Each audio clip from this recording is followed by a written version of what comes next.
работа завхоза. Пообедали, теперь спать. Поспали, теперь пообедаем. Все как-нибудь само устроится. Ибо у меня есть гербовая бумага и гербовая печать. А лифтер Мурунова так и остается корреспондентом. Курица, блядь. Я-то думал, ей, сука, тоже платок оденут, блядь. Ну, блядь. Нет, блядь.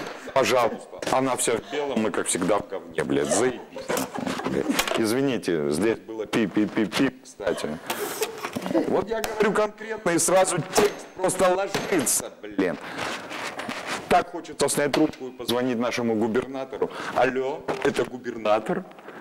А у нас нет горячей воды, и вы хоть обоссытесь, блин.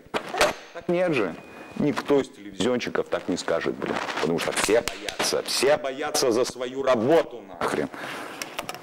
О чем я? Да, кстати, если заплатил, ты имеешь полное право взять телефон и набрать. Но это не факт, что тебе ответят. А вот наши корреспонденты, помогают вам добраться, до самого Владимира Владимировича. Ведь, как ни странно, горшки-то поставили на пляжах.